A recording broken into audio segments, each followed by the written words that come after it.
শুনো, আমাদের স্কুলে এমন একটা রাক্ষস এসেছে যার চোখের দিকে তাকালে সে মানুষকে বশ করে পেলে, মেরে পেলে।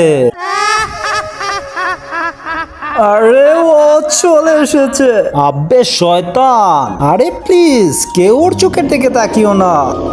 এই যে বাচ্চারা, তোমরা আমার চোখের দিকে তাকাও। আরে কি সব বলতেছে? কি আছে ওনার চোখে? আরে এটা কি হলো? আমার চোখ জ্বলতেছে কেন? আরে আমি তো কিছুই দেখতে পারছি না। আরে আমার চোখের কি হলো? আব্বে আমার বন্ধুর সাথে এটা তুই কি করলি? আরে এটা কি হলো? আমিও তো অন্ধ হয়ে গেলাম। আরে আমি আগেই বলেছিলাম কেউ ওর চোখের দিকে তাকাইও না। আব্বে কে তুই? তুই এখানে কেন এসেছিস? আরে ও তো আমার চোখের দিকে তাকিয়েছে, তারপরও ওর কিছু হলো না কেন? কিন্তু তার আগে যে মা তোমার মুখে খাবার তুলে দিয়েছে, আজ সেই প্রিয় মায়ের জন্য একটি লাইক এবং সাবস্ক্রাইব অবশ্যই করে যাবে। কমেন্টে এই ইমোজিটা দিয়ে যাবে। ও তো আগে থেকেই অন্ধ, তাহলে ওর তো কিছুই হবে না। আরে সেটা হতে পারে না।